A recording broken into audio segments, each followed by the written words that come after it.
नमस्कार दोस्तों, आज की हमारी कहानी है आम्रपाली और महात्मा बुद्ध। इससे पहले आप कहानी में खो जाएं, वीडियो को लाइक करें और नए हो तो चैनल को सब्सक्राइब करें। आम्रपाली बौद्ध काल में वैशाली के वृज्ज संघ की इतिहास प्रसिद्ध लिच्छवी राज नृत्यांगना थी।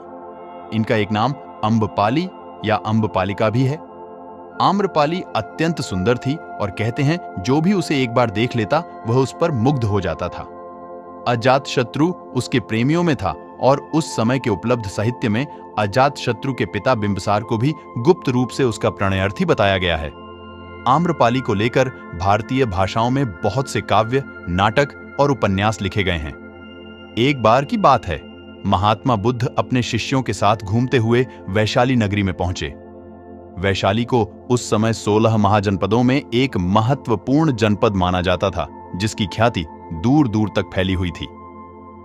यह नगरी परम वैभवशाली और हर तरफ से संपन्न थी। महात्मा बुद्ध के आने की बात पूरे नगर में फैलते देर न लगी। जिसे जब पता चलता वह तभी उनसे मिलने पहुंच जाता और उनके उपदेश सुनकर खुद को भाग्यशाली समझता। बुद्ध का चरित्र ही ऐसा प्रभावशाली था कि उनसे प्रभावित हुए बिना कोई नहीं रह सका। उस नगर की गणिका और राजनर्तकी आम्रपाली भी बुद्ध से मिलने की इच्छुक थी। वह खुद महात्मा बुद्ध के पास चलकर आई और उन्हें अपने घर भोजन के लिए आमंत्रित किया। उसने इतने सरल और प्रेम भाव से बुद्ध से विनती की कि बुद्ध मना नहीं कर सके।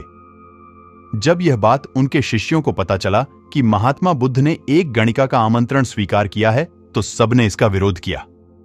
महात्मा बुद्ध ने बड़ी सरलता से अपने शिष्यों से कहा, मैंने तो उसकी प्रेम भावना देखी। उसने जिस भावना से मुझे बुलाया है वह बिल्कुल पवित्र और निश्चल था। वह आज मुझसे मिलने एक गणिका बनकर नहीं, बल्कि एक भक्ति भाव से आई थी। फिर भला मैं कैसे उसका आमंत्रण स्वीकार न करता, वह चाहे एक वेश्या हो या फिर कोई सन्यासी। यथा समय बुद्ध आम्रपाली के घर भोजन के लिए गए। वह पहले से ही भोजन की सारी व्यवस्था करके भगवान बुद्ध के आने की राह देख रही थी। मन में यह विचार भी आ रहा था कि कहीं बुद्ध अपनी बात से मुकर न जाए। इतने बड़े सन्यासी भला क्यों एक वेश्या के बुलाने पर उसके घर आकर भोजन करेंगे। परंतु जैसे ही आम्रपाली ने बुद्ध को अपने घर आते देखा, उसकी प्रसन्नता का ठिकाना न रहा। वह दौड़कर दरवाजे पर गई और उनका स्वागत किया। खुद अपने हाथों से भोजन परोसा और उनकी आवभगत की। महात्मा बुद्ध के शिष्यों ने, जो उनके साथ आए थे, जब एक वेश्या को, जिसके कदमों में खुद सम्राट बिंबिसार से लेकर अजातशत्रु थे, पूरी वैशाली जिसके एक झलक पाने के लिए तरसती थी, उसे एक सन्यासी के लिए ऐसा व्यवहार करते देख बुद्ध के शिष्यों के मन में अपने गुरु के लिए सम्मान और ज्यादा बढ़ गया।